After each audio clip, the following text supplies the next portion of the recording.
Pues buenos días, bienvenidos y bienvenidas. Hoy tenemos un webinar muy especial.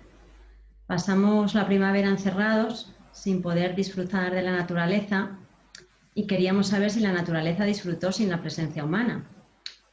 En este webinar organizado por la Asociación de Periodistas de Información Ambiental y BBVA Open Mind, queremos dar voz a los científicos para que nos cuenten cómo fue esa primavera. Para los que queráis difundir en redes sociales, tenemos el hashtag #naturaleza en pandemia. Fueron 2 meses sin que camináramos por montañas, prados, playas, bosques o dehesas. 2 meses muy significativos para la naturaleza. La primavera es la explosión de vida, es el momento en el que nacen más crías y donde la floración está en su esplendor. Desde nuestros balcones podíamos intuir ese maravilloso despertar de la fauna y la flora y sospechar lo que nos estábamos perdiendo. Con este webinar queremos responder a una cuestión que todos nos hemos planteado en nuestras conversaciones con amigos, y es cómo ha estado la naturaleza sin presencia humana durante estos 2 meses de confinamiento. Para contestar a esta pregunta tenemos la suerte de contar hoy con 3 investigadores de lujo que llevan muchos años dedicados a seguir y a estudiar a las aves, anfibios y flora, y así tener un panorama lo más completo posible de nuestra naturaleza durante esta primavera que nosotros nos perdimos. Antes de que hablen los científicos, quería darle la palabra a Antoni Vallabriga, Global Head of Responsible Business del BBVA. Hemos visto que la pandemia ha acelerado la necesidad de una recuperación económica sostenible y queríamos saber, Antoni, qué papel juegan los bancos en este proceso. Bueno, muy buenos días. Muchas gracias, María. Bueno, en BBVA y desde Open Mind estamos encantados en organizar junto con APIA este webinar sobre el impacto del confinamiento y la COVID en la naturaleza, y además de la mano de 3 expertos invitados a quienes quiero agradecer su participación hoy, Miguel Ángel, Javier y Íñigo, ¿no? Open Mind es una iniciativa de BBVA que tiene como objetivo contribuir a la generación y difusión de conocimiento sobre cuestiones fundamentales de nuestro tiempo. Lo que buscamos es, en definitiva, democratizar el acceso al conocimiento científico con rigor, pero con un formato y lenguaje que permita llegar a mayor número de personas. Siempre partimos de la premisa de que un conocimiento más amplio y de calidad nos ayudará a tomar a todos mejores decisiones individuales y colectivas. El proyecto se materializa en una comunidad online de divulgación científica y tecnológica con cerca ya más de 1 millón de lectores al mes. Desde hace unos meses, la sostenibilidad se ha convertido en un pilar fundamental de esta iniciativa, y la organización de webinars como el de hoy es un ejemplo del tipo de iniciativas que queremos promover desde Open Mind y desde BBVA, y sobre todo de la mano de asociaciones como APIA, ¿no?, que comparte con nosotros este objetivo de generar debate ambiental de calidad en la sociedad de una manera rigurosa e informada. Pero déjame que aproveche, más allá de compartirles qué es BBVA Open Mind, aprovechar para responder a 2 preguntas adicionales, ¿no? La primera, ¿por qué el sector financiero parece ahora empezar a preocuparse por el cambio climático y el capital natural? En primer lugar, porque el cambio climático va a suponer la mayor disrupción en los negocios que haya sufrido jamás la humanidad. Vamos a tener una transición ordenada o desordenada, pero la vamos a tener. Y va a suponer una masiva transferencia de valor entre unas actividades y otras. Habrá ganadores, pero también habrá perdedores. Y el sector financiero tenemos la responsabilidad enorme de facilitar esta transición a toda la economía en su conjunto, minimizando los costes y maximizando las oportunidades. El cambio climático nos trae riesgos de transición derivados de cambios regulatorios, tecnológicos, de preferencias, y que afectarán a sectores sobre todo intensivos en carbono. Pero también nos trae riesgos físicos, por una mayor probabilidad y severidad de eventos, así como riesgos crónicos derivados del calentamiento. De hecho, algunos economistas cifran el riesgo de no actuar hasta un 10% del PIB mundial. Pero también el capital natural, una forma de pensar en la naturaleza como esa reserva que proporciona un flujo de beneficios a las personas y a la economía en su conjunto, consistiendo en capital natural como agua, bosques, el aire limpio. Las crecientes presiones sobre la naturaleza, como el cambio climático y la pérdida de biodiversidad, por ejemplo, están degradando los ecosistemas de los que dependen nuestras economías. Esto conlleva riesgos reales e inmediatos para las empresas, las personas y la economía en su conjunto. El sector financiero también sufre, como todos los actores en nuestra sociedad, los impactos derivados de esta progresiva pérdida de diversidad, pero también en este caso el sector financiero puede jugar un papel importante a través de la financiación a sus clientes y el impacto que estos pueden generar en la naturaleza. En nuestra opinión, el problema hoy es que la naturaleza, al igual que el CO2, en relación al cambio climático, no tiene un precio. Es preciso poner un precio a la naturaleza para que los actores económicos lo integren en su toma de decisiones. Una mayor regulación es necesaria, una mayor sensibilización, una mayor inversión también. Por eso celebramos que en el borrador de plan de recuperación se señale esa necesidad que es preciso concretar, pero necesitamos también integrar esta interdependencia de nuestra sociedad, nuestra economía con el capital natural. Y la segunda, me gustaría responder a otra pregunta, que es ¿qué hacemos en BBVA más allá de OpenMind, en todo este mayúsculo reto, ¿no? Bueno, nosotros hemos situado la sostenibilidad como una prioridad estratégica, queremos acompañar a nuestros clientes y a la sociedad en su conjunto en esa transición hacia un futuro sostenible y lo estamos haciendo básicamente en 3 frentes. En primer lugar, movilizando financiación a actividades sostenibles en el ámbito ambiental y en crecimiento inclusivo. Nos hemos fijado una meta de movilizar 100.000 millones de euros entre 2018 y 2025 y ya llevamos 40.000 millones. En segundo lugar, integrando el impacto ambiental y social en nuestra gestión, nos hemos comprometido a alinear nuestra actividad al Acuerdo de París. Esperamos fijar objetivos concretos en sectores clave a principios del próximo año. Y en tercer lugar, nos involucramos con todos nuestros grupos de interés en la promoción de una financiación sostenible. Destacar aquí nuestro compromiso con los principios de banca responsable de Naciones Unidas y especialmente nuestra participación en la Natural Capital Finance Alliance, promovidos por UNEPFI, esta alianza del sector financiero con el Programa de Medio Ambiente de Naciones Unidas, en el que tengo el honor de copresidir el comité directivo. Y en este tercer eje es donde situamos tanto el trabajo de la Fundación BBVA con sus premios o esta iniciativa de OpenMind con la colaboración de APIA, que hoy iniciamos y que estoy totalmente convencido que tendrá mucho recorrido. Así que muchas gracias a todos y espero que disfruten de la sesión de hoy. Pues muchas gracias, Antoni, y seguro que sí. Damos la bienvenida también a los que nos están siguiendo ahora por el canal de YouTube de Apia en streaming y recordamos que tenemos un hashtag para poder difundir en redes que es almohadilla naturaleza en pandemia. Bueno, vamos a viajar ahora hasta un enclave maravilloso en el sur de la península que cada año acoge a miles de aves en sus migraciones. Vamos a conocer qué pasó en Doñana durante esta primavera de la mano de Miguel Ángel Bravo. Es biólogo del equipo de seguimiento de procesos naturales de la Estación Biológica de Doñana, del CSIC. Miguel Ángel es licenciado en Biología por la Universidad Autónoma de Madrid y máster en Gestión y Conservación del Medio Natural por la Universidad Internacional de Andalucía. Desde hace más de 30 años ha desarrollado actividad en investigación en el Parque Nacional de Doñana en aspectos relacionados con la ecología de los sistemas acuáticos y desde hace más de 20 años trabaja en la Reserva Biológica de Doñana, desarrollando funciones tanto en la gestión de la misma como en el equipo de seguimiento, donde lleva la coordinación del área de limnología. Miguel Ángel, la primavera es una época especial en Doñana y este año más aún. ¿Cómo ha sido? ¿Qué hay? Buenos días. Pues voy a intentar responder a esa pregunta de la mejor manera posible, contándonos un poco, pues eso, cómo ha sido la primavera o lo que hemos podido oír nosotros de la primavera en Doñana. Y para ello voy a compartir la pantalla, voy a compartir una presentación para... Bueno, creo que se ve bien, ¿no? En fin, pues bueno, agradeceros la posibilidad de contaros todo esto hoy y espero responder adecuadamente a lo que se me pide.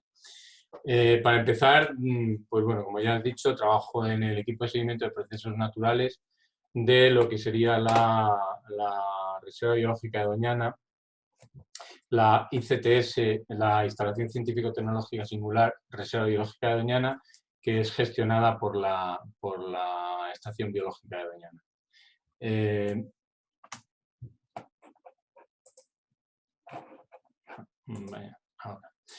Bueno, para aclarar algunas cosas, aunque todo el mundo más o menos conoce Doñana, siempre hay algunas confusiones con lo que es el Parque Nacional, el Espacio Natural, la Estación Biológica. Simplemente decir que el Espacio Natural de Doñana es una entidad administrativa que surge de la reunión reunión del Parque Nacional más antiguo y del Parque Natural de Doñana bajo la administración de la Junta de Andalucía. La Estación Biológica mantiene la gestión de 2 fincas dentro del parque, una finca aquí en la Marisma y otra finca en la zona de Los Cotos, que ahora mismo pues están con la figura de Instalación Científico-Tecnológica Singular, que engloba 3 cosas fundamentalmente, que son la gestión de la finca y como apoyo a la investigación, una serie de sensores distribuidos por todo el espacio para automatizar algunos parámetros ambientales, y el equipo de seguimiento en el que yo trabajo, que lo que se dedica fundamentalmente es a levantar información de manera, digamos, manual, no de manera automática, sino con personal sobre el terreno haciendo censos, tomando algún tipo de medidas, bueno, de todo tipo, desde flora, fauna, movimiento de las dunas, o sea, son una variedad de aspectos muy, muy amplia. Simplemente, bueno, por ver un poco también cómo es el parque, esto voy a pasarlo un poco por encima, pero bueno, pues los principales ecosistemas del parque serían la zona de los pinares, que está sobre todo en la zona de arenal, el matorral, el sabinar, también sobre la zona de arenas, el matorral más bajo, en lo que aquí se denomina Montenegro, que suele estar encharcado, que es una zona de transición entre lo que sería el matorral seco y las lagunas temporales, que serían el siguiente ecosistema y que conforman un mosaico de lagunas, quizá uno de los complejos palustres más importantes de España, y las lagunas más permanentes, como son fundamentalmente Santa Olalla, La Dulce, el Sopetón, muy pocas realmente. Luego las dunas, la playa y la zona de marisma, básicamente pues la zona de marisma alta, un poco más una llanura de inundación pluvial y fluvial ya muy desconectada del Guadalquivir, pero que todavía mantiene la influencia de algunos arroyos, como por ejemplo el arroyo de la Rocina, que son los que le dan fundamentalmente esta inundación. Y por último, por supuesto, el arroyo de la Rocina, desde mi punto de vista, es uno de los lugares más interesantes, que mantiene, además de un espeso bosque ligado a la presencia de agua en el terreno, estas lagunas, estas charcas permanentes con una flora bastante singular. Cuando uno se plantea realmente cuál es el efecto de la pandemia sobre un territorio como Doñana, que, aunque está rodeado de unas poblaciones bastante importantes, está en el triángulo entre Huelva, Sevilla y Cádiz, con cerca de 2 millones de habitantes, realmente es un terreno que tiene poca actividad humana. Básicamente podemos diferenciar 3 tipos de actividades. La gente que trabaja allí de alguna manera, sector ganadero, agropecuario, los apicultores. Luego los propios trabajadores, digamos, del espacio natural, los servicios de vigilancia, los técnicos del espacio, los investigadores y los técnicos de seguimiento. Y por otra parte los turistas en 2 grupos, los visitantes, digamos, del espacio y otro grupo fundamental que son los tránsitos rocieros. Como vemos aquí en esta presentación, en esta parte, la afluencia de visitantes evidentemente durante la pandemia se vino abajo, básicamente porque los centros cerraron y ya no fue hasta en mayo, no se aprecia porque fueron muy pocos, no es hasta junio que empieza a llegar la gente de nuevo y realmente pues bueno, no se alcanzan en ningún momento los valores de otros años en ninguno de los centros. Los tránsitos rocieros son muy importantes, pero son muy puntuales. También es verdad que no son bueno, llegan a alcanzar algunos años más de 50.000 personas, pero ocurren en un momento muy determinado de la primavera, en fines de semana y sobre todo al final de primavera durante la romería. Este año, como podéis apreciar, 2020, se han suspendido todos y de hecho todavía seguimos sin ningún tipo de tránsito. Entonces, bueno, pues está dentro de lo que es la tranquilidad que tiene el espacio. Sí que es verdad que este año con la pandemia se ha evitado también un impacto importante con este tipo de tránsitos. Y por último, usando como indicador el acceso de los investigadores a la ICTS, pues vemos que también durante los meses de marzo, abril, mayo y junio, pues se ha reducido bastante la presencia de investigadores en el lugar. No es hasta julio que se recupera y luego ya se mantiene más o menos.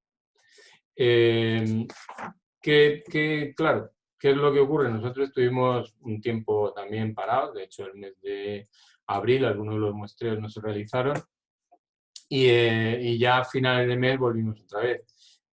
Nosotros nos habíamos dejado un comienzo de primavera, bueno, un final de invierno, aunque aquí en Doñana la primavera empieza un poco temprano, un final de invierno con un aspecto bastante triste, digamos, de alguna manera, porque el invierno no ha sido muy lluvioso, entonces, bueno, encontrábamos una inundación bastante baja. En algunos sitios más que en otros, como se puede ver. Que, claro, la primera sensación cuando uno sale al campo y empieza a ver este tipo de paisajes, pues es maravilloso. Realmente uno empieza a pensar que efectivamente el hecho de haber estado fuera de juego durante un tiempo, pues le ha venido muy bien a la naturaleza. Y evidentemente pues puede que sea así en muchos sitios y desde luego en Doñana lo que se vio fue que efectivamente había mejorado bastante. Sin embargo, toda esta explosión de flores y de vida, pues también es verdad que tiene quizá un origen que no es precisamente el hecho de que la gente haya dejado de ir a Doñana. Quiero que os fijéis especialmente en esta fotografía porque es una imagen aérea de alguna Santa Olalla en el mes de junio. Y este punto concretamente es una zona donde tenemos este puntito blanco, es una zona donde hay un sensor, una instalación automática para seguir la calidad del agua y bueno, algunos aspectos de calidad del agua, como pueden ser el contenido en clorofila y bueno, la turbidez, algunas cosas de ese estilo. Quiero que os fijéis especialmente porque luego vamos a ver una foto que nos va a decir cómo realmente ha sido el final de esta primavera. Realmente lo que ha marcado la primavera aquí en Doñana no ha sido tanto que haya dejado de haber gente como ha sido el año. El invierno ha sido muy seco, realmente en los 6 primeros meses del ciclo prácticamente ha caído la mitad de lo que ha sido al final un año no muy lluvioso. Más bien, bueno, está por debajo de la media, quizá no demasiado como otros años, pero sí está por debajo de la media. Y lo que sí es que durante los 6 primeros meses ha llovido prácticamente lo que luego durante el tiempo del estado de alarma. Es decir, esto coincidió prácticamente con el 16 de marzo cuando empezó a llover y como veis, pues ha llovido prácticamente durante toda la primavera bastante continuo y muy fuerte. Pero también ha coincidido, y esto es normal, con una época en la que ya las temperaturas empiezan a subir y sobre todo la vegetación empieza a desarrollarse muy fuertemente, con lo cual estas lluvias pues quizá no han tenido el efecto que hubieran tenido si hubieran caído un poco antes. Vemos aquí, por ejemplo, en lo que sería la Santa Olalla, pues la profundidad en la escala de referencia del año 2017, como realmente con sus altibajos sí que va manteniéndose, pero ya con una cierta tendencia hacia ir a menos. Y aquí es donde veis este punto que antes en esa imagen estaba completamente inundado, el estado actual de la laguna es este, quiero decir, el agua no ha aguantado, o sea, esa lluvia de primavera no ha llegado a ser bastante eficaz en cuanto a la recarga de acuíferos, en cuanto a mantener pues un poco el funcionamiento de estos sistemas. La Laguna Dulce, que es otra que está justo al lado, que también tiene este tipo de comportamiento, veis que quizá un poquito más acusado, también nota estos efectos de falta de capacidad de almacenaje en el acuífero, y la Laguna del Sopetón, que es un poquito pues, bueno, menos, con un hidroperiodo usualmente más corto, también llega a secarse y acusa mucho más. En este momento, además, esta fotografía es todavía de agosto, pero en este momento está seca. Aunque estos días ha llovido, tampoco creo que haya recuperado nivel. Otras lagunas, como por ejemplo la Laguna del Cello, pues le pasa una cosa parecida, que es que esta laguna que antes tenía elementos de flora típicos de aguas casi permanentes, pues ahora mismo sufre cuando llueve se llena, luego se seca completo, vuelve a llenarse. Esto es prácticamente durante el mes de febrero, marzo, abril, y ahora en septiembre puede tener hasta madrigueras en el fondo, lo cual te está indicando que el nivel del agua está realmente bajo. A efectos así, bueno, de ver un poco qué es lo que ha pasado, pues esta primavera, básicamente en algunos aspectos, como en estos invertebrados, este es el cangrejo azul, la jaiba azul, que se ha instalado ya en esta zona de la marisma de Doñana, de los caños que comunican. Esto es un barco por el río Guadalquivir, y esto es uno de los canales que comunican la marisma con el estuario, y está perfectamente instalado ahí, y este año pues se ha comprobado que efectivamente no ha encontrado ya ahí un buen lugar donde estar. En cuanto a los anfibios, aunque luego Íñigo seguramente nos cuente bastante cosas con más detalle, pero bueno, básicamente se han visto de alguna manera una situación muy estable, aunque se han encontrado todas las especies que se buscaban, pero en unos números realmente bajos. Aquellos como los sapos, que necesitan espacios de agua permanente y abundante, pues están en descenso. Y si pasamos a las aves, tampoco ha sido realmente un buen año. Luego, si queréis, tengo aquí algunos números, pero no, básicamente águila imperial han volado muy pocos pollos, creo que han sido en total 4 de 7 parejas que han iniciado la incubación. Las cigüeñas también han sufrido precisamente los efectos de la lluvia, con abandonos de puestas por efecto de la lluvia sobre los nidos. Y las coloniales en la marisma, pues aunque han intentado realizar una apuesta con la lluvia de primavera, realmente no han podido consolidarla, y en parte es debido a la presencia, el bajo nivel de inundación permite que los jabalíes campen a sus anchas por aquí, y son auténticas máquinas de arrasar. Otras especies como la focha o el corrón o el anae real han tenido algo más de suerte y son menos exigentes también, y han podido criar en cierta medida. Y en el caño Guadiamar sí que hemos tenido algún éxito por parte, pues, de los zampullines pollinegros, del zampullín chico, el sonobujo lavanco, que sí que han conseguido criar con una cierta eficacia, digamos. Especies catalogadas como el abetor o la malvasía o la cerceta, aunque lo han intentado, han criado en muy bajo número. Esto ya de todas maneras es bastante habitual, no es tampoco una consecuencia de esta primavera en concreto. Y en el caso del abetor también ha sufrido un poco la presencia de los jabalíes. Las grullas, que llevan un par de años intentando anidar, tampoco han podido este año sacar pollos adelante. Y en el caso de los moritos, que durante los últimos años ha tenido un crecimiento prácticamente exponencial con unos números brutales, pues este año realmente la mayor parte de las colonias de cría, con la primavera tan corta de agua que ha habido, pues se han quedado bastante flojos.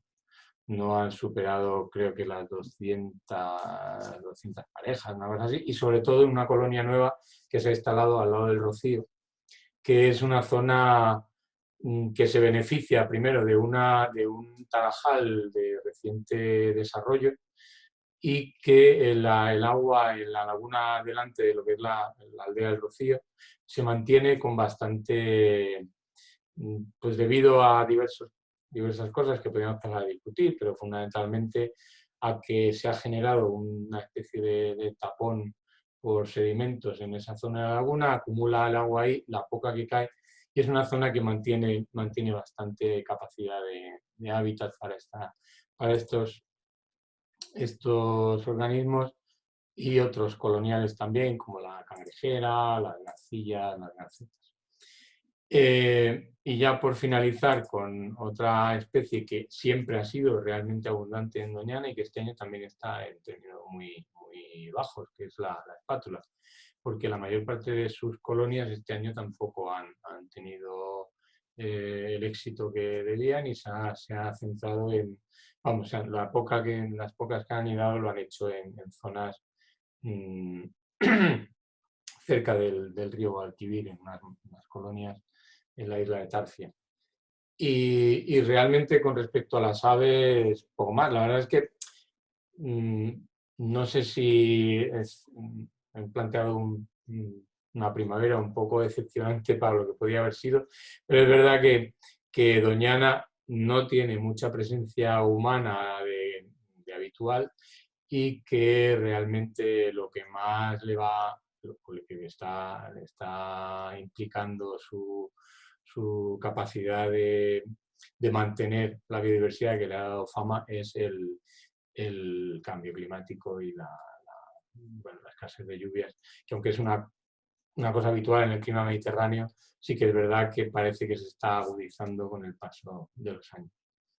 Luego, si queréis, podemos responder a las preguntas que queráis. Y nada, simplemente deciros que en la página web de la ICTS podéis disponer para el uso que queráis darle de mucha información ambiental.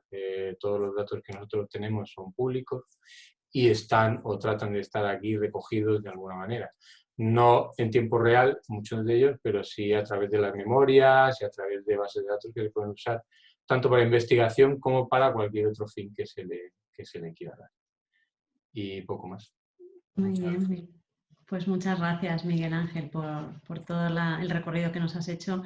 Luego tendremos un turno de preguntas cuando finalicéis los 3 ponentes para todos los asistentes que queráis a través del chat. Bueno, vamos a trasladarnos ahora a Madrid para conocer cómo han vivido esta primavera un grupo de especies que muy pocas veces está en el foco informativo, pero que son claves en la biodiversidad. Son los anfibios. Son además muy buenos bioindicadores de lo que pasa en los entornos naturales. Íñigo Martínez Solano es científico titular del CSIC en el Museo Nacional de Ciencias Naturales y secretario general de la Asociación Herpetológica Española. Lleva más de 20 años estudiando la diversidad, evolución y conservación de diferentes grupos de anfibios, especialmente en la península ibérica, incluido un programa de seguimiento de comunidades de anfibios en la Sierra de Guadarrama iniciado en 2009 y que continúa en la actualidad. Y además es autor de más de 100 artículos científicos. Íñigo, ¿cómo se han comportado los anfibios durante esta primavera tan diferente? Buenos días. Bueno, pues ahora os comentaré. Pues a priori cabe pensar que ha sido un buen año para ellos, pero bueno, como os explicaré ahora a continuación, pues precisamente estos programas de seguimiento nos permiten dar o tener una perspectiva a más largo plazo, que es la que realmente nos puede dar una respuesta un poco más precisa, ¿no? de lo que un año en concreto ha podido significar dentro de lo que son las complejas dinámicas poblacionales, ¿no? de grupos como los anfibios que bueno, que unos años pueden tener abundancias muy grandes y pueden pasar por ciclos de luego caídas en los tamaños poblacionales, pero bueno, ahora os cuento, voy a compartir la presentación también y voy desarrollando un poco estas ideas. Vamos a ver si soy capaz.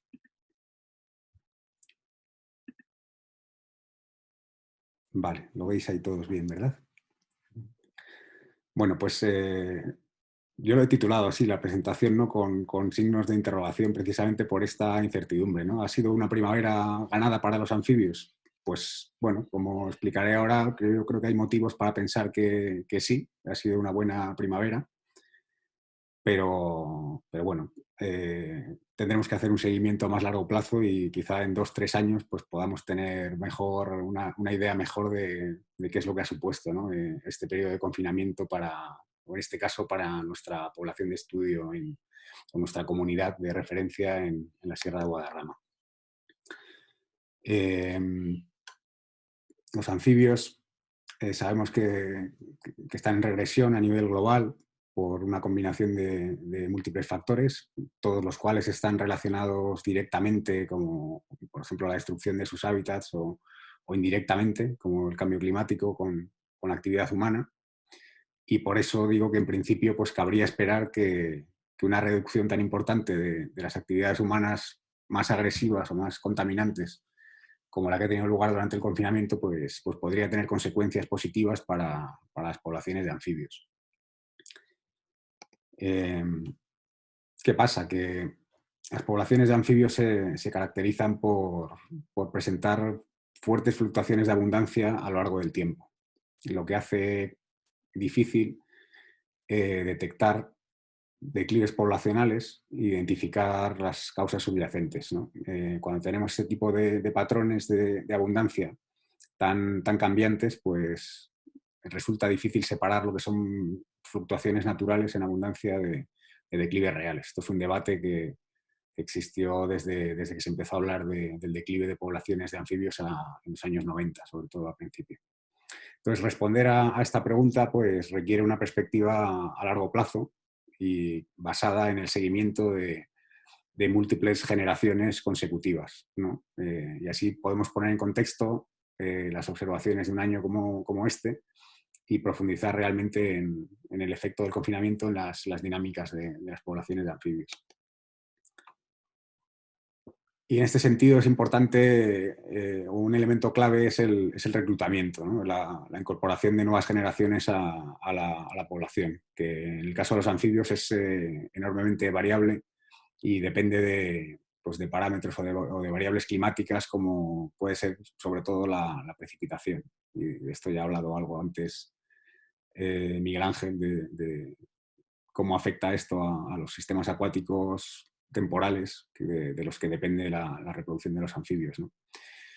Además, hay que tener en cuenta que existe un desfase temporal entre pues, lo que puede ser el dato de la abundancia de adultos en una temporada de reproducción y luego la incorporación de esas nuevas generaciones a la población, ¿no? Este reclutamiento.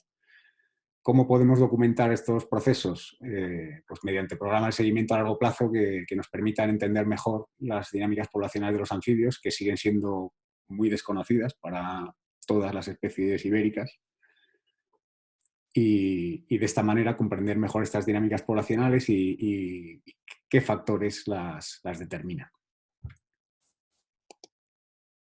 Nuestro grupo de investigación en el museo, pues como has comentado en la introducción, en la presentación, pues lleva desde 2009 desarrollando un programa de seguimiento de una comunidad de anfibios en la Sierra de Guadarrama. Y este programa pues tiene dos pilares fundamentales. Por un lado, se basa en el marcaje y la identificación de individuos de diferentes especies para su posterior seguimiento a largo plazo, bien con microchips, o bien mediante fotoidentificación, que también funciona muy bien. Y gracias a este marcaje individual, pues podemos reconstruir historiales de captura, como el que se representaría en esta tabla, en el que tenemos diferentes individuos en filas y en las columnas pues, tendríamos el sexo de cada individuo y luego estarían agrupadas las observaciones, ¿no? Por años. En realidad tendríamos las sesiones de captura, ¿no? Y ahí podemos ver pues, si un individuo se marcó y no ha vuelto a ser visto o se ha visto unos años después. Y de esta manera, pues a partir de estas matrices podemos estimar el número de adultos que hay en la población y ver su evolución en el tiempo, o podemos inferir la longevidad de las diferentes especies, que era algo que también desconocíamos al inicio del estudio y que a día de hoy seguimos recapturando individuos que marcamos en 2009 y 2010 de algunas especies, lo cual ya nos está dando longevidades de más de 10 años para varias de las especies, algo que desconocíamos al inicio del estudio, ¿no? ¿Qué más podemos aprender a partir de este marcaje que hacemos? Pues podemos detectar desplazamientos también, que también sabemos bastante poco de la ecología espacial de los anfibios, de la capacidad de dispersión que tienen diferentes especies, la capacidad de colonizar nuevos hábitats o núcleos reproductores cercanos, la conectividad que hay entre poblaciones, ¿no? Y si extendemos este seguimiento a varias charcas, pues podemos documentar estos procesos de migración y ver, pues en este caso en la diapositiva sería el individuo 211 de esta rana, pues que lo marcamos inicialmente en 2017 en una laguna y otro año pues te aparece, o 3 años después te aparece en otra charca diferente, ¿no? Esto es información muy importante y que no tenemos.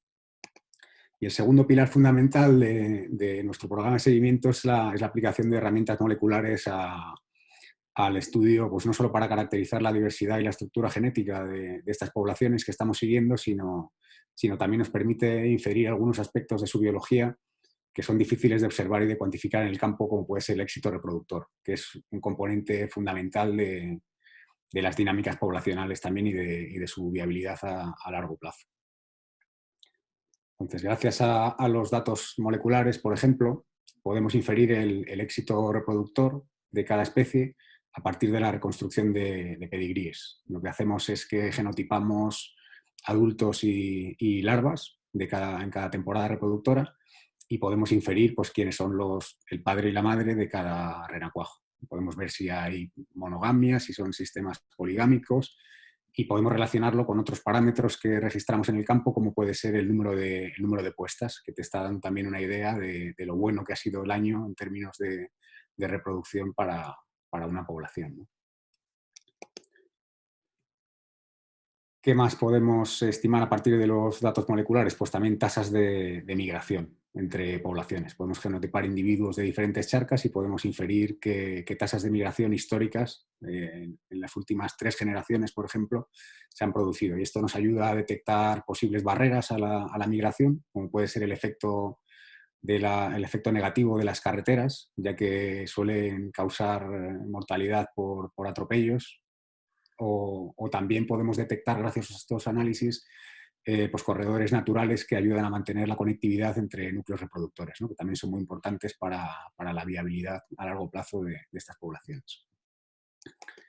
Pues bien, por resumir esto, en nuestro programa de seguimiento no nos interesa simplemente saber cuántas ranas hay en una charca, que también, sino que lo que nos interesa más bien es saber cuál es la viabilidad de la población a largo plazo, ¿no? Entonces, para eso también tenemos que saber qué diversidad genética tenemos en la población y cómo se reparte en individuos y poblaciones.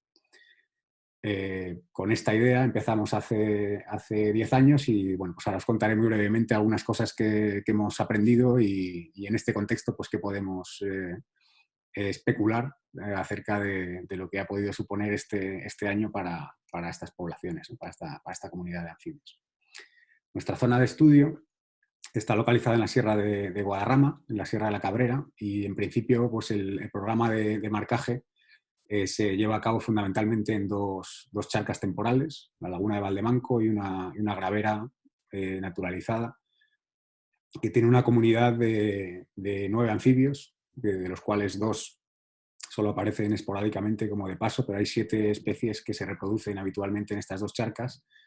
Están separadas unos 700 metros sin que haya barreras a la dispersión y bueno, desde 2009 hemos marcado miles de individuos de estas 7 especies y con tasas de recaptura pues entre un 40 y un 60%, que nos está aportando información bastante importante.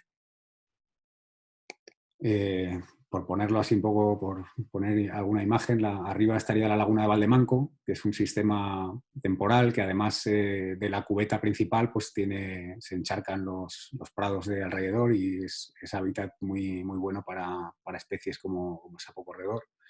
Mientras que la laguna de Valdemanco está incluida en el catálogo de humedales de la Comunidad de Madrid.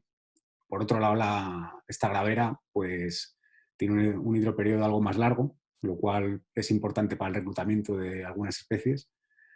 Pero bueno, como es una antigua gravera, pues no está, y es de pequeñas dimensiones, pues no está considerada, que es uno de los problemas que tienen los sistemas acuáticos temporales, que generalmente por las pequeñas dimensiones que tienen y porque son temporales, pues no tienen ningún grado de protección legal, ¿no? A pesar de la importancia que hemos visto que tienen en las dinámicas poblacionales de los anfibios. Aparte de estos dos sistemas donde, como digo, hacemos el grueso del programa de marcaje, pues a una escala más amplia, sobre todo aplicando los marcadores moleculares, pues vemos patrones de conectividad para ver pues temas de flujo génico entre poblaciones y de conectividad. Ahí he marcado en rojo y en naranja dos carreteras que separarían algunas de estas poblaciones y que realmente en noches de lluvia, sobre todo en otoño y especialmente en primavera, cuando se producen más migraciones sobre todo en primavera, hacia los puntos de reproducción, pues pueden registrarse mortalidades muy grandes de adultos reproductores o al final del verano o en otoño, pues de juveniles dispersantes. Con lo cual esto va a tener efectos negativos sobre los patrones de conectividad y también sobre el éxito reproductor, porque va a afectar también a las tasas de reclutamiento, porque va a hacer que las tasas de supervivencia de los juveniles puedan ser más bajas, ¿no? Entonces estudiamos también algunos sistemas acuáticos temporales, como los de la dehesa de Roblellano en La Cabrera o la laguna de Navalengua en Bustarviejo, que también, por supuesto, están fuera de cualquier tipo de protección. Bueno, ¿y qué hemos aprendido? Pues aquí, por ejemplo, por poner un caso, aquí podríamos ver algunos datos sobre el sapo de espuelas en la zona de estudio, ¿no? Aquí están representados en el eje vertical, pues tenemos los datos tenemos los diferentes años de seguimiento, desde 2011 hasta este mismo año. Y en el eje vertical, por un lado, podemos ver el número de individuos, machos y hembras serían los puntitos negros y grises con las barras que representan los intervalos de confianza de nuestras estimas. Y las columnas grises representan el número de puestas que se han registrado de esta especie en cada año. Y de fondo podemos ver también en azul la precipitación acumulada a lo largo de cada año. Entonces, lo que vemos, en primer lugar, lo que hemos visto en general en todas las especies es que son poblaciones relativamente pequeñas. El número de individuos pues, no suele ser muy grande. Aquí estamos viendo en algunos años tenemos estimas de 200 machos, 200 hembras, son poblaciones 400, 500 individuos. Cuando miras tamaños efectivos poblacionales son ya cifras mucho más bajas por debajo de los niveles que se consideran adecuados para que garantizan la viabilidad de una población aislada, digamos. Entonces, lo que es fundamental es la conectividad entre núcleos reproductores, que es precisamente sobre lo que menos sabemos también, ¿no? Bueno, podemos ver estas fluctuaciones en abundancia y sí que podemos ver, como he marcado en las líneas rojas, los años con menores precipitaciones en primavera, que serían, por ejemplo, 2012 o 2019. En 2012 no se registró ni una sola puesta, o sea, directamente se saltaron el año. En 2019, poquísimas puestas. En 2020, pues bueno, vemos que parece que se recupera un poco la población, pues veremos, esto habrá que ver a más largo plazo si estos individuos que se reprodujeron, si esa cohorte nueva, esa generación nueva, en 2 o 3 años, que sería el tiempo de maduración de la especie, los vemos reproduciéndose o no. Por suerte se trata de una especie como de las que comentaba antes que son muy longevas. Entonces, el vivir durante más de 10 años significa que tienen muchas oportunidades a lo largo de su vida para reproducirse, no como otras que se reproducen también en esta misma zona, que a lo mejor viven un máximo de 4 o 5 años y entonces tienen 2 o 3 años para reproducirse y se acabó. Cuanto a los patrones de conectividad y la capacidad de dispersión de las especies, pues vemos dos patrones muy, muy diferentes, ¿no? Vemos especies como el gallipato, que es muy, muy abundante en esta zona, y que esta figura tan simple que veis aquí, con 7 desplazamientos en un sentido y 4 desplazamientos, es todo lo que hemos conseguido documentar en 11 años de seguimiento, a partir de más de 900 individuos que han sido recapturados más de una vez. O sea, el 98,5% de los individuos que recapturamos están en el mismo sitio en el que los marcamos en el año que fuera. Prácticamente son muy sedentarias y, sin embargo, pues tenemos otras especies como la rana verde común, que fijaros la cantidad de desplazamientos que hacen pues tanto entre las lagunas como a otros puntos cercanos, como pueden ser piscinas abandonadas, pequeños manantiales. Son especies que no son tan longevas como los gallipatos o los sapos de espuelas, y entonces su estrategia pues, se basa un poco más en mantener buenos niveles de conectividad gracias a su capacidad de dispersión, y esto les ayuda pues, a ser buenas colonizadores. Sería el caso también de la ranita de San Antonio, que también tiene una buena población aquí en esta zona y que pues, viven a lo mejor 4 años, pero tiene una capacidad de desplazamiento enorme que les ayuda a mantenerse en estos sistemas tan inestables o tan fluctuantes, ¿no? Entonces, por resumir o por pensar, ¿qué posibles efectos positivos ha podido tener el confinamiento en estas dinámicas? Pues probablemente aquí en este trabajo pues, se identificaban, ¿no? Algunos efectos positivos que podía haber habido. Pues, por ejemplo, el más importante, yo creo que ha podido afectar aquí sería la reducción de la disminución del tráfico durante el confinamiento, que además, teniendo en cuenta que ha sido una primavera muy lluviosa en la que pues, la mortalidad hubiera sido muy alta en una situación normal de tráfico normal. Entonces, esta reducción del tráfico podría haber tenido un efecto positivo sobre la conectividad entre poblaciones al disminuir la mortalidad de los individuos migrantes, favoreciendo, por tanto, pues, la viabilidad del sistema de poblaciones, ¿no? Y también podría haber favorecido el éxito reproductor porque como decía antes, pues habrían muerto menos juveniles también dispersantes, ¿no? o migrantes después de la temporada de reproducción. Habrá que esperar unos años para ver si los individuos que han nacido este año pues se incorporan con esto a la población ya como adultos reproductores. Y bueno, pues para poder responder a esta pregunta, pues esperamos seguir muchos años con este programa de seguimiento que pensamos que está aportando información muy valiosa para la conservación de estas especies.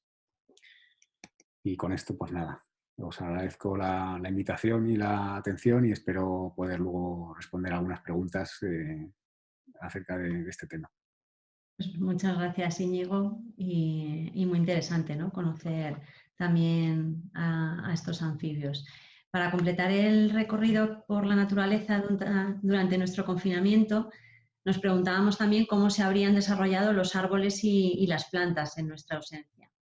Para contarnos qué le ha pasado a la flora, tenemos la suerte de contar con Javier Fuertes, jefe del Departamento de Biodiversidad y Conservación del Real Jardín Botánico del CSIC. Javier es doctor en Biología por la Universidad de Salamanca, con una tesis sobre el género SIDA en Colombia, donde en la Universidad Nacional de Colombia desarrolló investigaciones sobre la flora y vegetación neotropicales. En 1997 se incorporó al Real Jardín Botánico y en este centro ha desarrollado su investigación dentro del grupo de Biología Evolutiva de Plantas. En la actualidad, su investigación se centra en el uso de herramientas genómicas y transcriptómicas para investigar la base genética de la evolución de los rasgos florales que intervienen en la polinización. Javier, es un momento muy importante para las plantas, como es la primavera, una época de floración para muchas especies. ¿Cómo vivieron ese momento sin nuestra presencia? Bueno, muchas gracias, María, por la invitación, y gracias también a Antoni por la invitación a este webinar. Bueno, la respuesta a la pregunta que nos plantea es que han podido desarrollar las plantas sus ciclos dependiendo de sus capacidades y dependiendo de su naturaleza. Cada planta, cada organismo vegetal o cada organismo vegetal, hongos, líquenes o briófitos o musgos, responde de una manera muy distinta dependiendo de su adaptación al tipo de hábitat. Este año ha sido un año especial, precisamente por el problema del coronavirus y por el estado de alarma, y sobre todo a la hora de plantear lo que os voy a presentar aquí ahora, quería hacer un pequeño comentario sobre la supuesta pluviosidad o la primavera tan maravillosa que hemos tenido.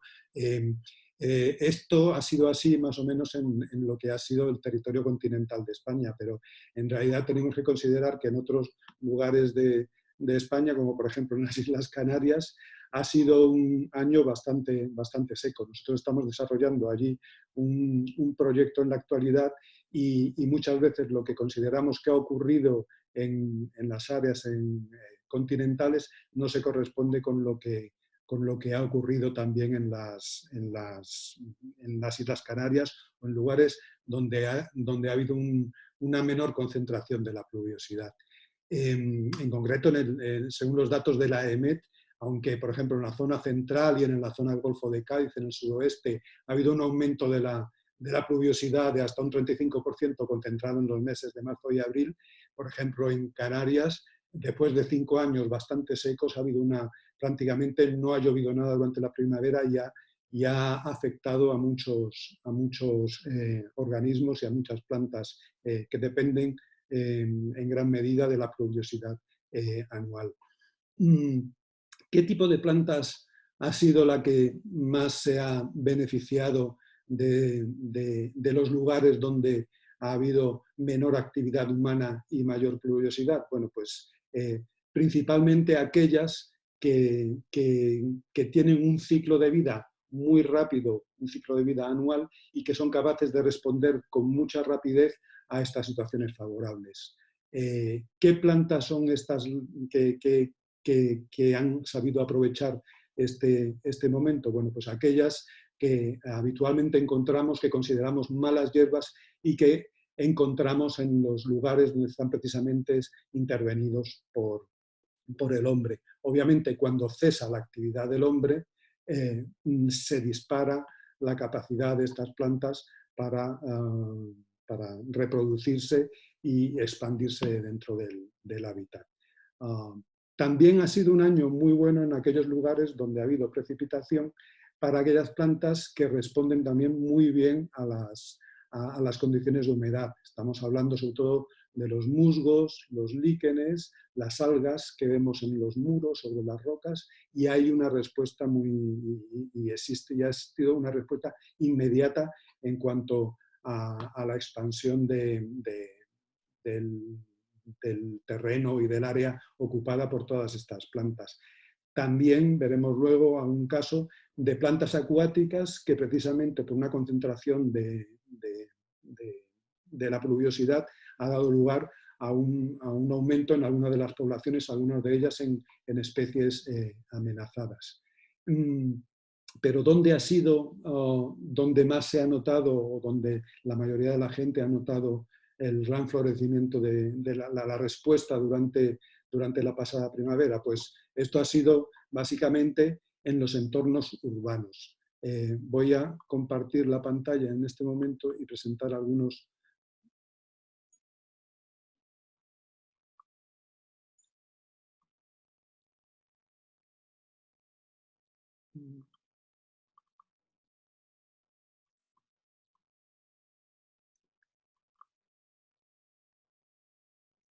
Algunos datos que nos dan una idea de cuál ha sido la respuesta de las especies vegetales a este periodo de tiempo. El sitio donde más se ha notado, estaba comentando, es sobre todo en las zonas urbanas, donde ha sido las aceras, las cunetas, los parques, los jardines. Aquí vemos una foto provista por Felipe Domínguez de la Sociedad Española de Biología de Conservación de las Plantas, que tienen precisamente un proyecto de seguimiento de la flora del catálogo florístico de Madrid y han podido seguir mantener un seguimiento de las especies que están presentes en la flora urbana y suburbana de Madrid. Esta visión del completamente inédita o rarísima del Parque del Retiro nos da una idea de la ausencia, un sitio habitualmente lleno de gente, nos da una idea de qué es lo que ha ocurrido durante el periodo del alarma y de la pandemia. ¿Qué efectos ha tenido directamente sobre las plantas? Principalmente ha sido un efecto de proliferación de aquellas plantas que se encontraban próximas a los lugares donde se hacían labores de mantenimiento dentro de un entorno urbano. Aquí vemos algunos detalles del jardín botánico, donde podemos apreciar cómo en un momento en que ha desaparecido el trabajo de los jardineros, donde ha desaparecido el tránsito de los visitantes, donde aunque en el jardín botánico no hay ningún tratamiento químico, pero en otros parques de la Comunidad de Madrid sí que lo hay, ha desaparecido el uso de herbicidas que habitualmente no somos conscientes de que se están produciendo esas labores de mantenimiento y de destrucción de la flora adventicia. Vemos que en este momento, en esta primavera, en cuanto desaparecen todas esas labores, se produce un incremento, un aumento grandísimo de todas estas especies nitrófilas, estas especies que están adaptadas. En este caso es el Sonchus oleraceus, que en un pequeño periodo de tiempo produce una gran cantidad de individuos, como podemos ver en estos parterres y cunetas del jardín botánico. Esto llega hasta extremos de que muchas veces no somos conscientes de la capacidad de recolonización de muchas de estas especies. Esta es la rosaleda, que habitualmente solo tiene rosas en el jardín botánico, pero que muchas veces durante el mes de marzo, durante el mes de abril, estaba cubierta por las supuestas, lo que se conoce habitualmente como malas hierbas. Este, por ejemplo, es otro caso, digamos, paradigmático de un área de Madrid, que es el Parque Tierno Galván, donde se está haciendo un programa de seguimiento de la vegetación existente allí y vemos exactamente lo mismo, incluso más exacerbado, porque este es uno de los lugares donde sí se produce un tratamiento de extirpación de todas estas flores, de estas especies que están presentes en los entornos urbanos. Entonces, está bien ver esta visión, porque al contrario de los lugares prístinos, de los lugares naturales, de los lugares donde no hay una intervención urbana, los efectos más dramáticos de toda esta primavera han sido precisamente en aquellos lugares donde sí existía una actividad humana muchísimo más intensa. Esto no era solo visible en las zonas tan claramente urbanas como los parques y los lugares de nuestras ciudades y pueblos, sino también en otros lugares, en otros entornos, digamos, más suburbanos. Es decir, se han podido hacer distintos tipos de observaciones en áreas próximas a los lugares urbanos, donde sí existe una cobertura de vegetación natural, pero donde la ausencia de la actividad humana y el aumento de la pluviosidad ha dado lugar a algunos efectos, como por ejemplo el incremento de la cobertura en la ocupación de las plantas nitrófilas. Hay datos documentados mediante contribuciones a las iniciativas de ciencia ciudadana como iNaturalist, que es una web donde la gente hace contribuciones y observaciones, en donde claramente especies nitrófilas como el Echium vulgare ha desplazado a otras especies que no tan nitrófilas, subnitrófilas, o que están en unas condiciones de respuesta muchísimo menor, como por ejemplo en el caso del Dorignium pentaphyllum. Y además se ha observado realmente un aumento en la proliferación de todas estas semillas que producen las plantas invasoras, y que probablemente durante los años siguientes habrá de las plantas nitrófilas, y que probablemente en los años siguientes veremos unos efectos también en su proliferación. Además, también debido a la gran pluviosidad se ha notado un efecto, sobre todo en las áreas donde hay ocupación de algunas especies que son invasoras. Es el caso claramente de Ailanthus altissima, uno de los árboles más invasores y más agresivos en todas las áreas intervenidas, donde se ha producido un grandísimo aumento de de la floración y también de la fructificación.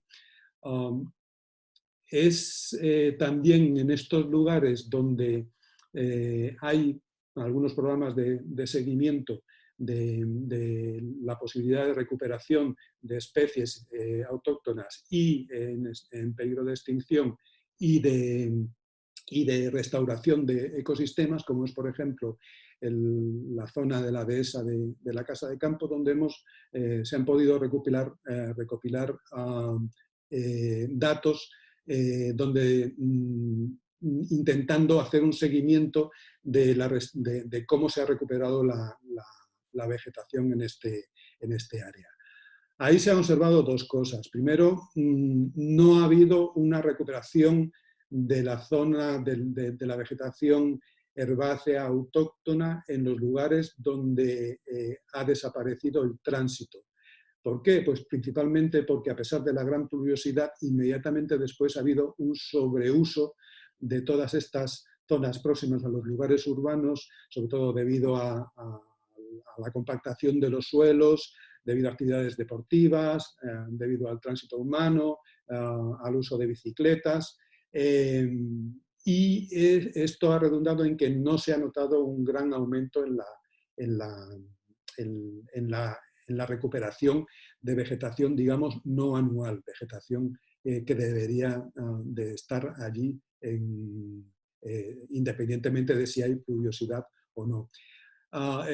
Existe el caso de ver si había un tipo de recuperación en el caso de una orquídea autóctona, de Erymanthoglossum robertianum, que tiene una figura de protección, y sin embargo no se ha visto un gran aumento un aumento ni vegetativo, ni reproductivo, ni demográfico en el número de los individuos. Lo que sí también se ha podido observar es que en lugares como, por ejemplo, la Sierra de Guadarrama, en lugares donde hay una cierta densidad humana, pero se mantiene la vegetación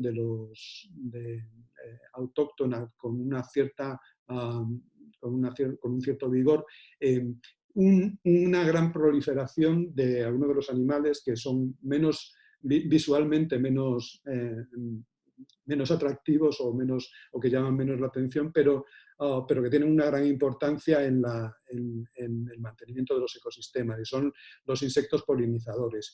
Este año sí se ha podido observar una grandísima, por ejemplo, en los datos que nos han pasado de la SEBOT, una gran cantidad de aumento en el censo de insectos polinizadores, por ejemplo, en el sistema central, en la Sierra de Guadarrama de Madrid. Entonces, probablemente, y eso no lo podremos saber hasta ahora que llegue el otoño, cuál ha sido el efecto en el cuajado de frutos y en la posibilidad de que todas estas especies puedan haberse beneficiado de esta primavera o de este tiempo durante el cual han florecido con mayor intensidad.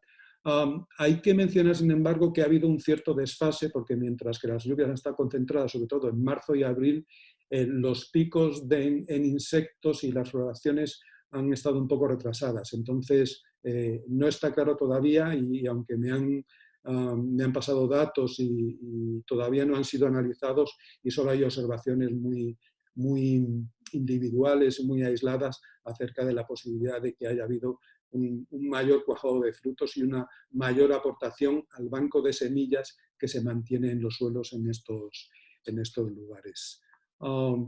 ¿Qué ha ocurrido en los ecosistemas un poco más conservados, en aquellos ecosistemas un poco más prístinos? Pues yo creo que mis dos anteriores compañeros han descrito perfectamente lo que ha ocurrido en lugares en los que la intervención humana era muchísimo menor. Lo que ocurre en estos lugares, en estas zonas, en estos parques nacionales, en estas zonas de vegetación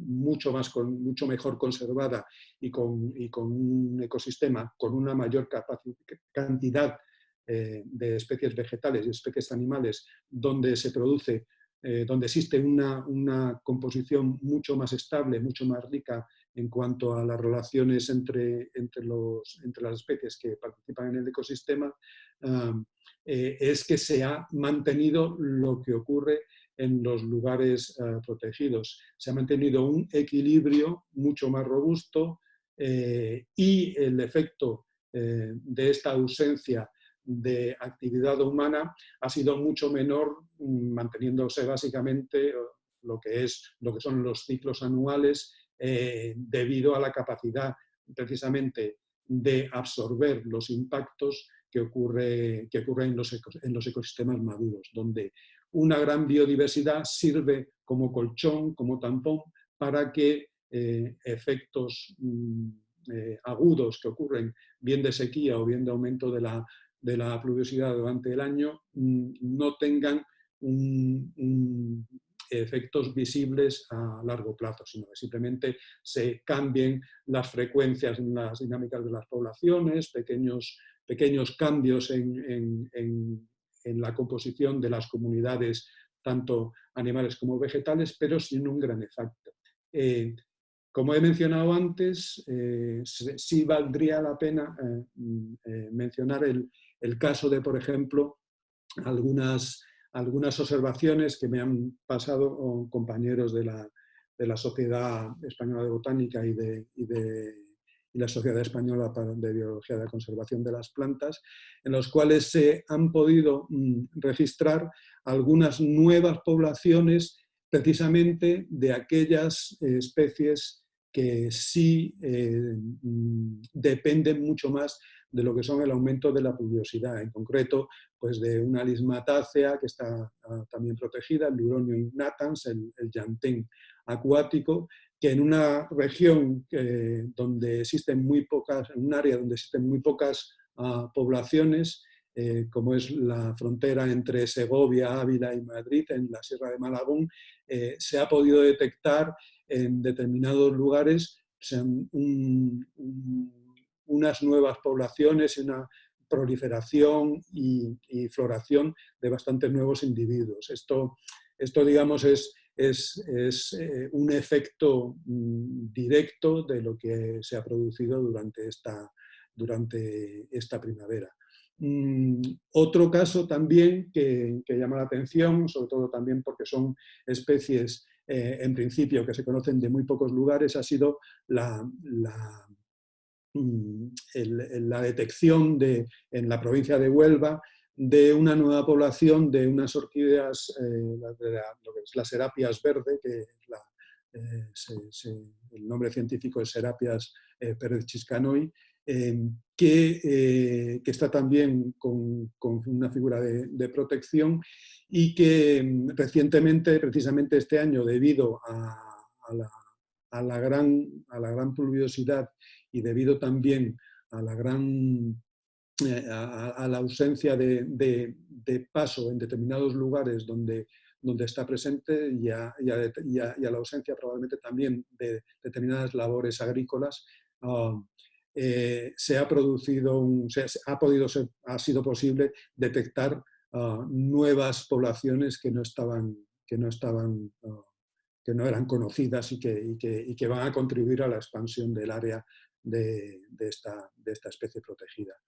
En fin, yo en cierta manera, digamos, las plantas son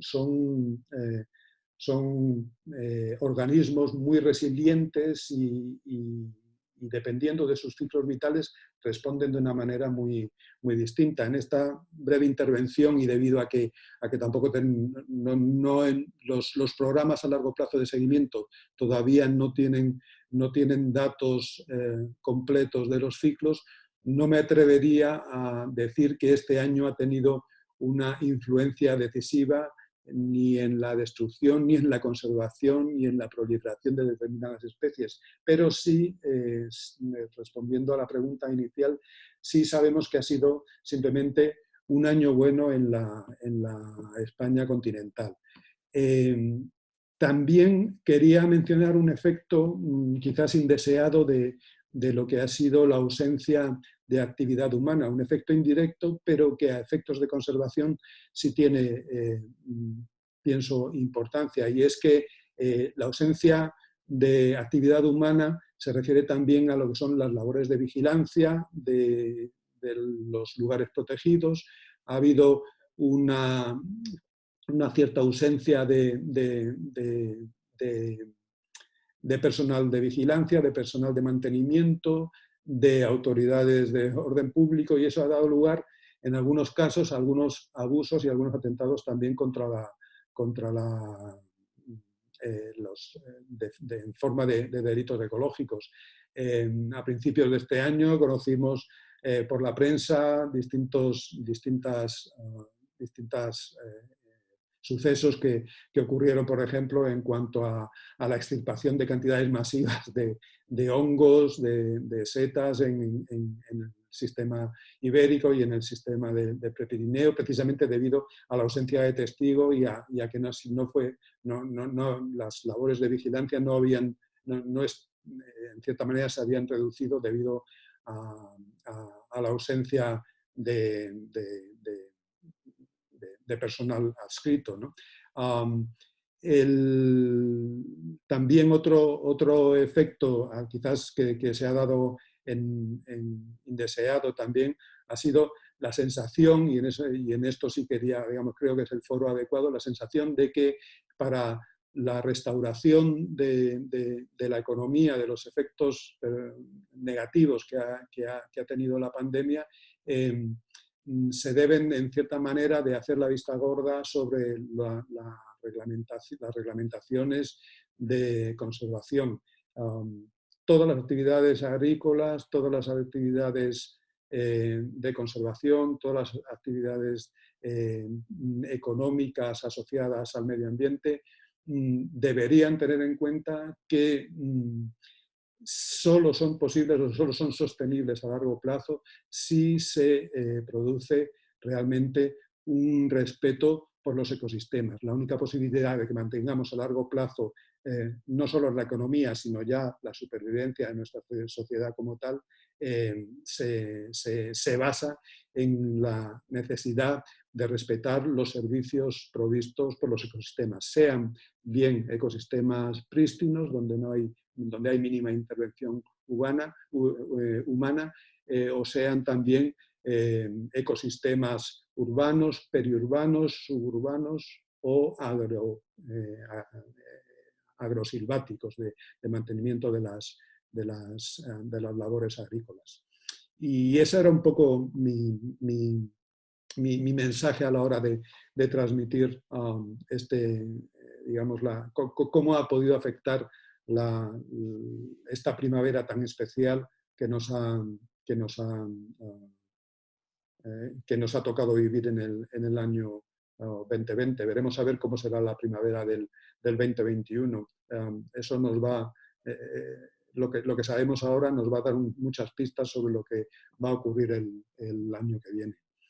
Muy bien. Muchas gracias por vuestra intervención. Si queréis, tengo datos concretos para si hay preguntas y con mucho gusto, supongo que al igual que mis compañeros, poder responder a ellas. Muy bien, Javier. Pues muchas gracias a Javier, a Miguel Ángel y a Íñigo. Antoni nos ha tenido que dejar. Podemos abrir ahora un turno breve de preguntas. Tenéis los asistentes un chat en la parte de abajo. Si nos queréis ir haciendo alguna de las preguntas y se las podemos pasar a los ponentes. Antes de dar paso a alguna pregunta, Miguel Ángel o Íñigo, si queréis hacer algún comentario también de las intervenciones de los demás ponentes, podéis abrir los micrófonos.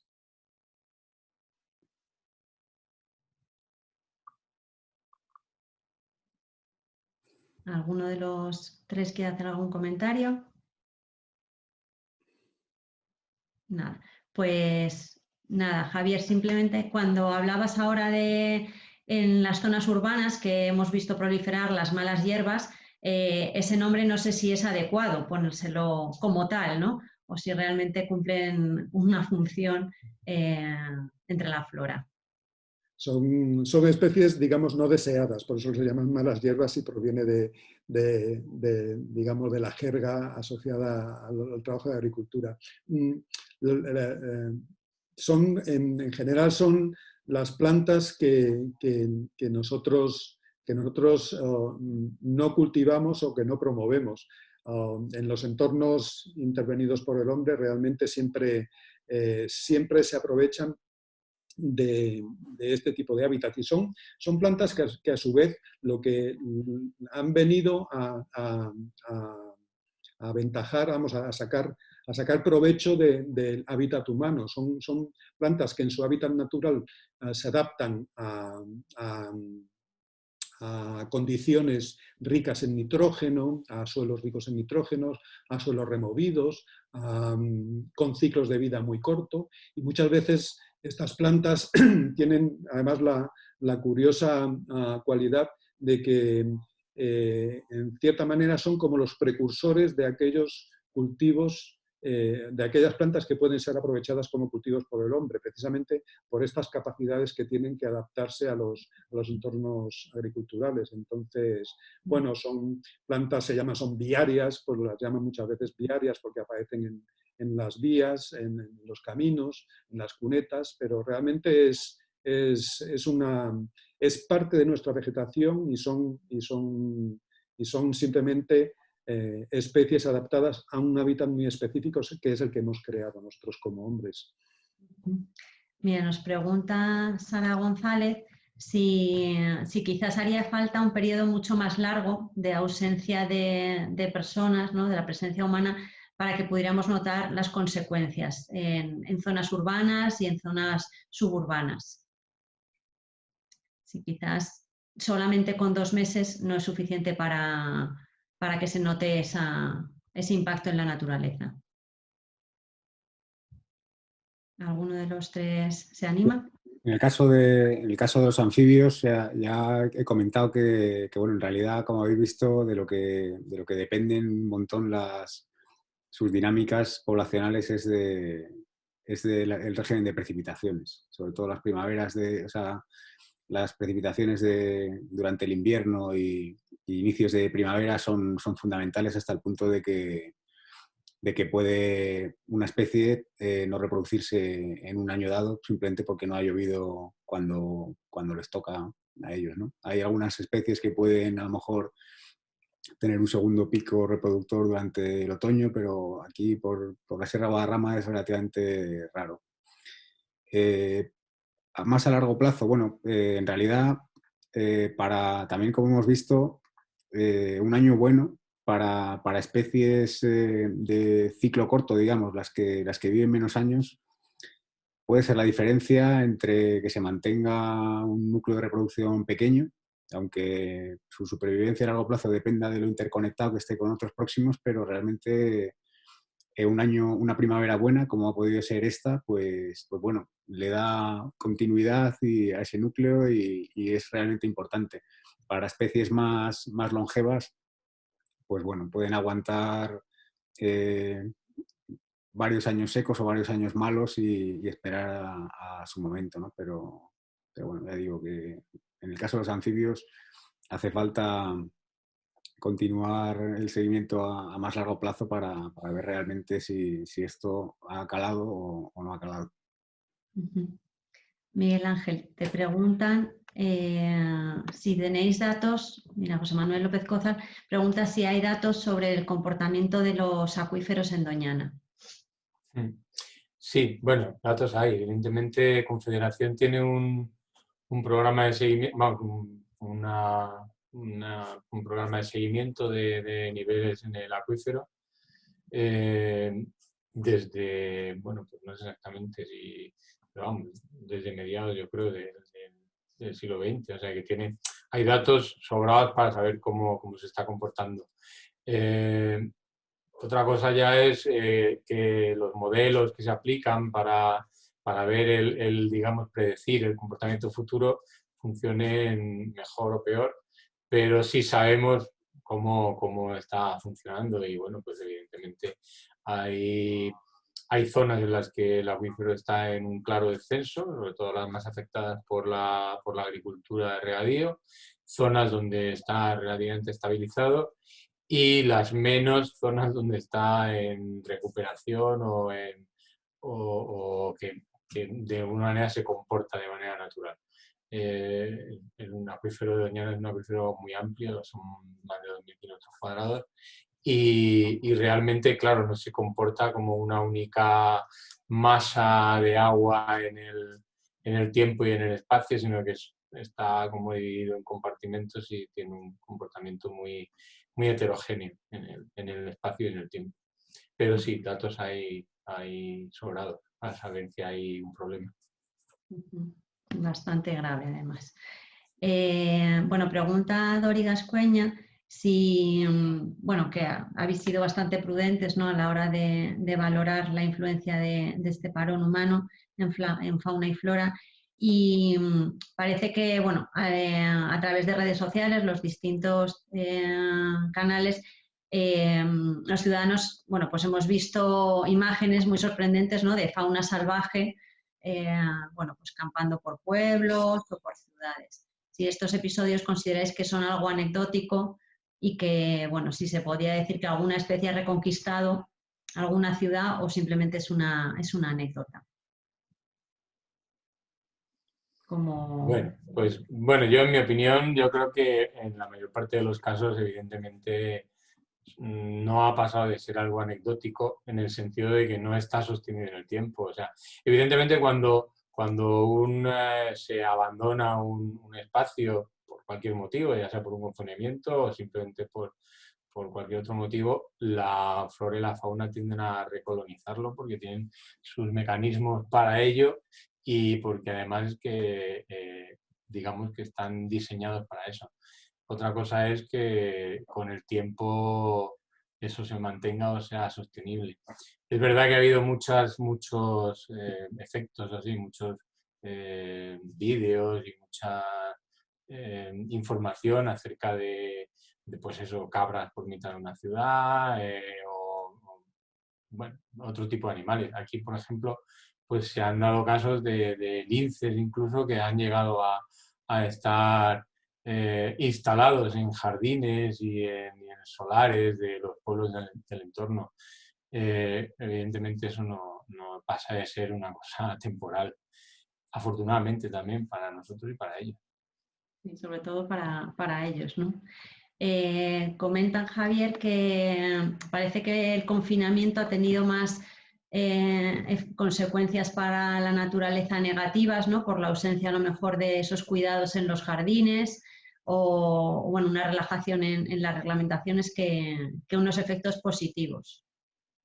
Bueno, yo no diría tanto, ¿no? Lo que se trata de ver exactamente, porque los efectos son dependiendo, supongo que para los jardineros es un efecto negativo, pero realmente para las plantas no existe. En realidad, todas nuestras actividades crean unos equilibrios que en cuanto desaparecen algunos de los factores que los mantienen, pues se producen.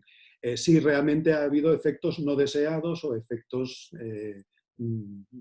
pero son efectos naturales, no son efectos negativos. El hecho de que proliferen las plantas no deseadas, las plantas no cultivadas, no es ni bueno ni malo, simplemente cumplen con su papel dentro de lo que es el gran ecosistema influido por los humanos. Entonces, bueno, ha habido efectos negativos, pero es lo que hay, digamos, la naturaleza es lo que tiene, todo se mantiene en equilibrio. Bueno, os dan las gracias por las presentaciones y un comentario también como has mencionado, las Islas Canarias, de Victoria Eugenia Martín. Bueno, comenta eso, que en Tenerife llevan con sequía desde la primavera hasta prácticamente ahora en octubre y que bueno, que en el Parque Nacional del Teide es uno de los que tienen más visitantes, ¿no? Quizás eso es, bueno, pues un problema añadido, ¿no?, el impacto que puede tener, ¿no?, tanta afluencia. Ahí lo que ocurre en Tenerife, en el Parque Nacional de Tenerife tiene algunas, es interesante lo que ha mencionado. Al reducirse simplemente si se reducen los visitantes, realmente hay una reducción del turismo y el impacto siempre es menor, aunque allí está muy regulado.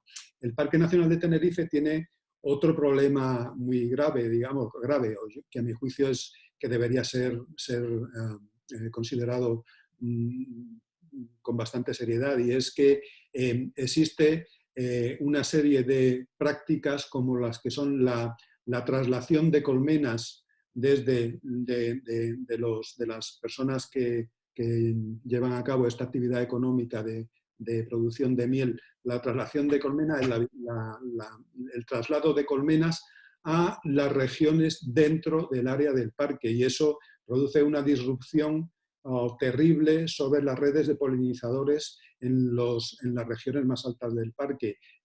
Hay datos muy concretos de los efectos perversos que está teniendo la proliferación en demasía de los traslados de colmenas, que están autorizados pero que deberían controlarse de una manera mucho más clara y de manera un poco más fuerte, para que no se destruyan lo que es el delicado equilibrio que permite que un montón de especies endémicas puedan ser polinizadas por aquellos insectos, en este caso, y aves, en algunos otros casos, que las visitan. Bueno, vamos a dar paso a las 3 últimas preguntas. Nos pregunta Guillermo Gómez si conocéis algunos datos preliminares sobre el cambio que ha podido haber en la avifauna urbana y periurbana durante el confinamiento. Si creéis que ha podido haber algún cambio. Datos concretos yo no dispongo de ellos.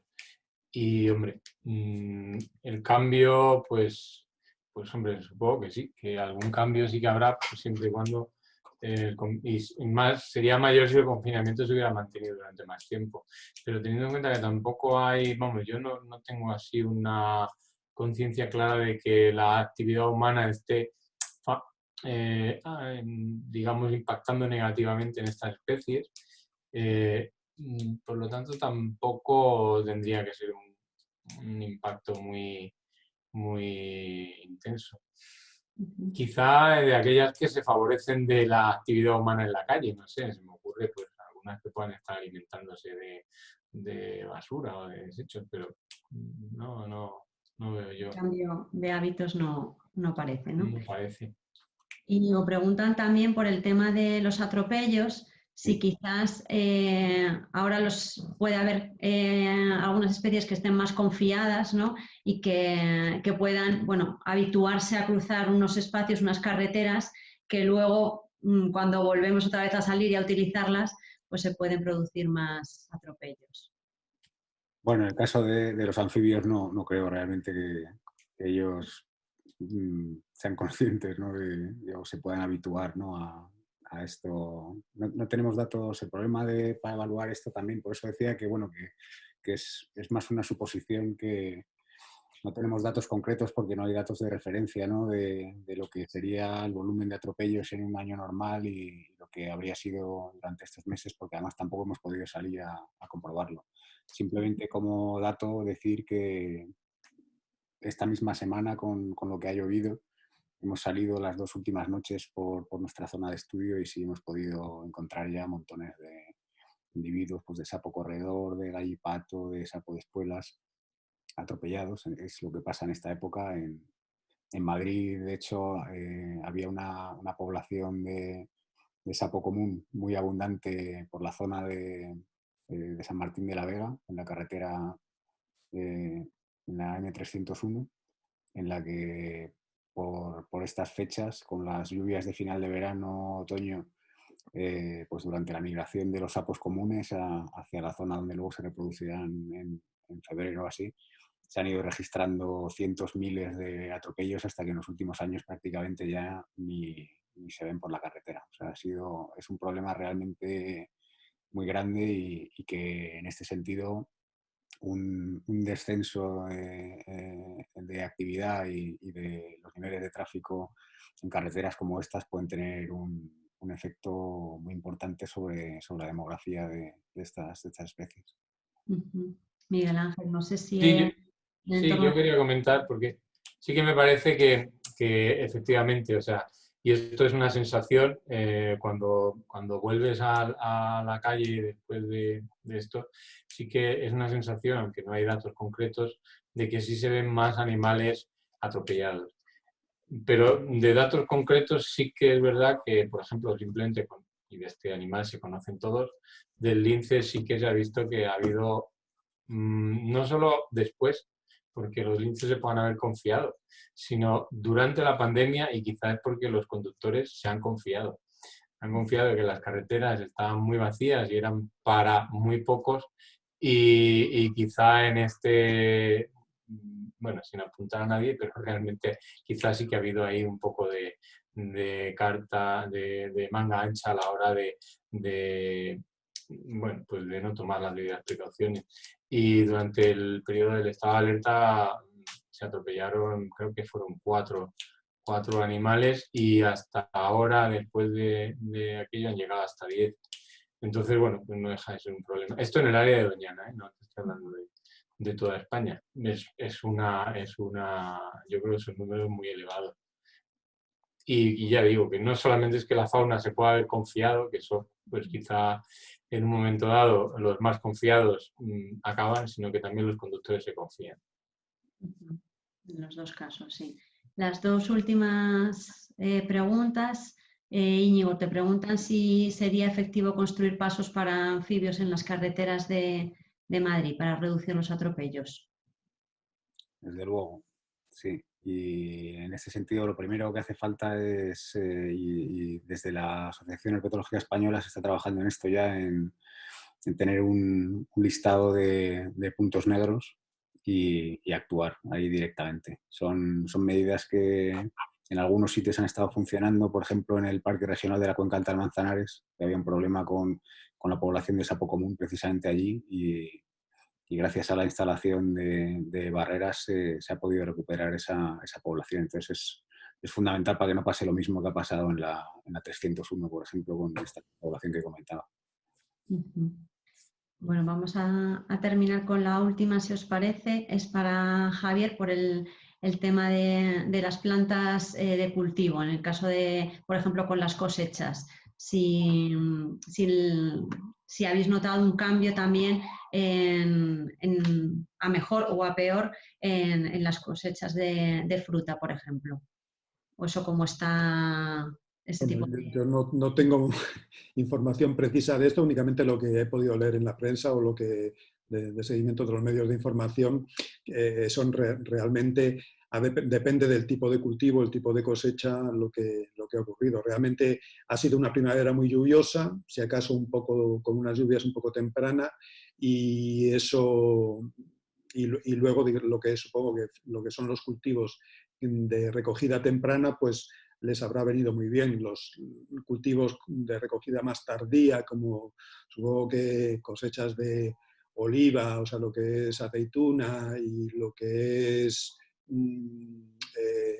uva, y esto supongo que se habrán visto más afectadas por el verano, en que en concreto en la península ha sido bastante más seco, entonces supongo que eso habrá afectado. No tengo tampoco una información muy precisa, nada más que lo que acabo de mencionar.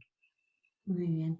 Bueno, pues vamos a concluir aquí con estas preguntas. Muchas gracias a Miguel Ángel, a Íñigo y a Javier por participar en este webinar y por vuestras presentaciones. Para los que os habéis incorporado un poquito más tarde, el vídeo de la sesión completa estará en el canal de YouTube de APIA, lo podéis consultar ahí. Y muchísimas gracias a los investigadores por vuestro esfuerzo y por estar esta mañana con nosotros. Gracias. Nada, gracias a vosotros. Muchas gracias y un abrazo muy fuerte a todos. Igualmente. Hasta luego. Gracias. Hasta luego.